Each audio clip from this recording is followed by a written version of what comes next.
Nasema hivi, Mungu aliyeziumba mbingu na nchi, yeye ni upepo. Mungu ni roho. Ni nani ambaye anaujua upepo? Umbo lake. Ni nani ambaye anaujua upepo? Muonekano wake una rangi gani? Kwa hiyo Mungu ni upepo. Hata wanasayansi, hata watu ambao wanasema kwamba wao katika hii dunia wanaitawala, lakini hawajai kujua upepo jinsi ulivyo na umbile lake. Sasa ni nani anaenda kwenda kumsomea Mungu kwamba ngoja nikasome elimu juu ya Mungu na nikasome elimu juu ya Mungu? Sikiliza mwanadamu, acha kudanganyika. Mwanadamu, usidanganyike. Mungu ni roho, Mungu ni upepo. Haya maneno ninayoyanena hapa ni roho, ni upepo, hayana umbo wala uzuri. Hata uyasikia hapo uyapate kuyatamani na kuyasikia na kuyaweka moyoni mwako. Kwa sababu gani? Umemkataa. Ramaseke. Wewe mwanadamu, sikia. Mungu ni upepo. Kadhalika mtu aliyezaliwa kwa roho ni upepo, hujui uendako wala utokako. Nikodemo anamuuliza Yesu, itawezaje kuzaliwa kwa mara ya pili? Kitabu cha Yohana sura ya 3 mstari wa kwanza kuendelea mpaka mstari wa 5. Nikodemo anauliza hayo maswali Yesu. Kadhalika mtu aliyezaliwa kwa roho ni upepo, hajui aendako wala utokako.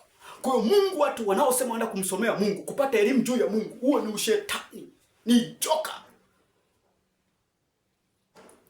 Mungu ni upepo. Mungu ni roho. Upepo hauna umbo wala uzuri, wala ukiuona upime utamani. Ile joka amezini na kanisa. Na huyu joka, unamwona kabisa joka huyu hapa, anagawa mafuta na maji, vitambaa, anagawa chumvi, alafu unamfuata. Angalia kanisa lilivyozini. Wafalme wa nchi wamezini na miungu mingine, wanatoa sadaka kwenye miungu, kwenye madhabahu za mashetani. Wachungaji na maskofu na mitume na manabii wameenda kusomea chuo cha Biblia, wakazini na yule joka akawapa mambo yake. Mpaka leo wanahubiri mahubiri ya yule joka. Rama sente rebokoria ndavasheke like sika rabon morgadina. Nisikilize mteule wa Bwana.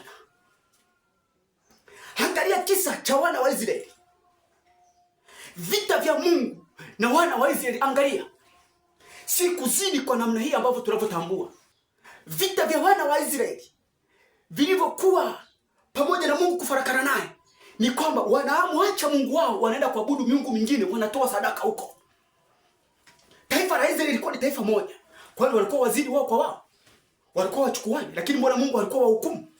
Lakini hukumu Mungu alikuwa akitangaza mapigo, akitangaza vita, akitangaza njaa, akitangaza matetemeko. Ni angalia, mmeniacha Bwana Mungu wenu, mmeenda kuambatana miungu mingine, mkazini nayo, mkatoa sadaka huko. Wafalme wamezini na lile joka, wametoa sadaka huko ili wapate utawala na madaraka. Wamemwacha Mungu.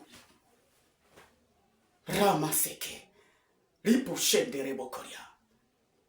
Joka linatawala, joka linatamba mjini. Kanisa la Mungu limezimwa, kanisa la Mungu limezimishwa. Nguvu za Mungu hawana hata macho ya rohoni. Macho ya mwilini hapo yamepigwa upofu, hawaoni wala watazami. Kwa sababu gani? Yule joka amewatweza nguvu.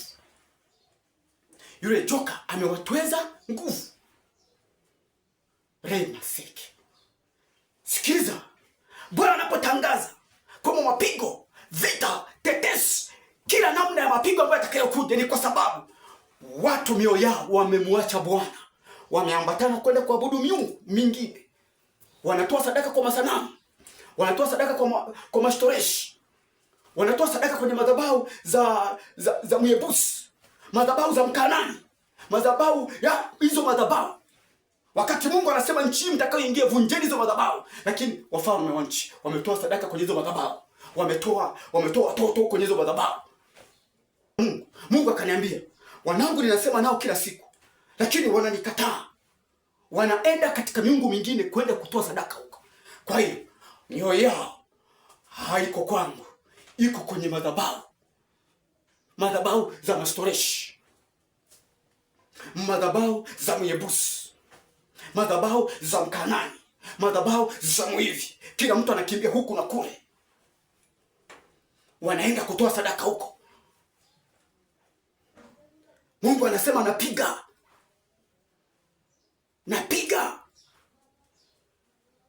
kwa sababu hiyo miungu yenu mnaitegemea, hiyo miungu yenu mnayoiona kwamba ndio inawapa maisha, inawapa uhai, inawapa pumzi, mnaendelea na shughuli zenu, hiyo miungu unaenda kuipiga.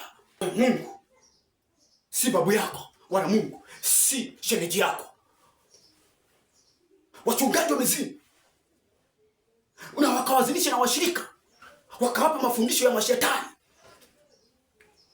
Mimi wakati Mungu ananiita ananiambia nenda ukanitumikie, mchungaji wangu alinuka kanambia nataka nikupeleke chuo cha Biblia, nikasema sawa. Wakakaa vikao mchungaji pamoja na mimi na wazee wa kanisa, wakapanga kunipeleka chuo cha Biblia.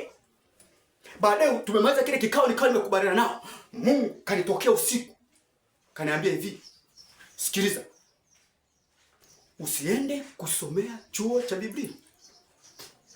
Usiende kusomea chuo cha Biblia. Mimi ni mwalimu wako, nitakufundisha. Na akaja kwa sura ya mchungaji wangu katika maono, ndoto. Asubuhi naamka naenda kumwambia mchungaji, Mungu kaniambia nisiende chuo cha Biblia, kusomea chuo cha Biblia. Akaniambia, umekaidi sauti yangu, umekataa sauti yangu. Akatangaza kwa wachungaji wote na kwa maskofu na kwa washirika wote kwamba huyu amekataa kunisikiliza. Kwa sababu gani? Ningeenda kupokea mafundisho yale joka, nikuje nikawalisha watu chakula kichafu. Kwa watu wanazini na yule joka wakijua kwa Mungu, kumwabudu Mungu, kumbe wanatoa sadaka kwa mashetani. Vita vikubwa kati ya Mungu na mwanadamu ni wewe kumwacha Bwana Mungu wako na kwenda kuabudu miungu mingine. Habari ya kuzini, Mungu anaposema kuzini katika roho, si katika hukumu. Ndio tunaohukumu sisi kila siku kwa kuhukumiana kwamba umezini na binti. Ndio maana Yesu alipoletewa yule mwanamke aliyozini kahaba, hadi tunashindwa kumhukumu. Kwa sababu gani? Yesu hahukumu mambo ya mwilini tunayoyaona sisi, ila Yesu anahukumu mambo ya roho. Mchezo wewe, unaita mchezo na Yesu, unaita mchezo na Mungu. Wewe geuka, tubu, achana na hiyo miungu inayokupotosha, achana mafundisho hiyo joka, hata kumsujudia hiyo joka. Geuka na kutubu, rudi kwa Bwana Mungu wako aliyekuumba, aliyekupa pumzi ya uhai. Unapumua, unavuta, unatembea. Yeye huyo ndio aliyekuumba akakuweka ili upate kumtukuza na kumwabudu. Rudi na kugeuka. Watawala wa dunia, rudini na kugeuka. Viongozi wa nchi, rudini na kugeuka na kutubu. Sikiliza, kila kitu kina wakati na mwisho. Mwisho unakuja. Yule joka siku atakapowakataa atasema mimi siwajui. Alafu siku utaiona hasira ya Bwana. Hasira ya Bwana ikiwaka kama moto. Hasira ya Bwana, hautaweza hata kustahimili kuona uso wake, wala hautaweza kustahimili, maana utapotea mbali, utayeyushwa mbali na moto wake, utayeyushwa mbali, maana macho yake ni moto ulao, pumzi ya kinywa chake tu ni upanga ukatao kuwili. Hautaweza kustahimili wala kusimama, utatupwa na yule joka katika ziwa la moto. Lakini sasa ni kurudi na kutubu. Geuka ewe mwanadamu, rudi kwa Bwana, rudi kwa Mungu, rudi kwa Bwana wako aliyekuumba, mtakatifu wa Israeli, aliye mwanzo na mwisho, Alfa na Omega, anayejua mwanzo wa matendo yako na kujua mwisho wa matendo yako. Geuka ewe mwanadamu. Mwanadamu ni kitu gani hata kumdharau Muumba wako? Mwanadamu ni kitu gani hata kumkataa Bwana wako? Punda anajua kibanda cha bwana wake, na ng'ombe anamjua bwana wake, lakini watu wa Mungu, kanisa la Mungu, halimjui Mungu wao. Halimjui Bwana wao aliyewafilia msalabani, aliyewafilia msalabani akautoa nafsi yake, akasema nafsi yangu naitoa iwe fidio ya wengi. Hawamjui, wamemkataa, wamemtupa, wamemtweza, wamemwona hafai kitu. Lakini siku atakapojifunua ndipo utakapokujua hasira yake na moto wake. Repo sheke. Siku utakapokuja kujua, nisikize. Mungu wa mbingu na nchi aliye hai ameshusha huduma ya uamsho na matengenezo ili kukutengeneza. Geuka ikutengeneze,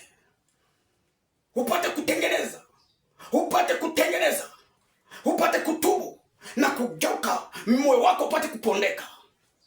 Mambo yanakuja ni mazito ambayo wewe hautaweza kustahimili pasipo Mungu kukustahimilisha. Rapa shendere bokoria. Mungu awatendee mema. Amani ya Kristo iwe nawe. Endelea kufuatilia UWAI TV. Endelea kucomment hapo na kushare na kulike. Na pia wewe ambaye utakuwa uko tayari kuambatana na huduma hii ya uamsho na matengenezo ya kiroho. Na Mungu akutubariki, Mungu akutendee mema. Namba hizi hapo chini za simu utapiga. Tutapata kuwasiliana, tutapata kuzungumza, tutapata kufundishana. Na unayohitaji huduma ya maombi na maombezi, utapiga hiyo namba. Mungu akubariki na Mungu akutendee mema. Uwe na siku njema na wakati mwema. Amani ya Kristo na nguvu za Mungu ziwe pamoja nao. Wewe ambao moyo wako umeunyenyekeza kwa Bwana, umeacha miungu hiyo, umeacha kuabudu miungu ya mastoreshi, miungu ya Mkanana mwivu, ukatoa sadaka huko, ukaiabudu hiyo Mungu, ukainamia moyo wako, ukageuka kwa Bwana, ukatubu na ukapondeka moyo, basi Mungu wa mbinguni akubariki.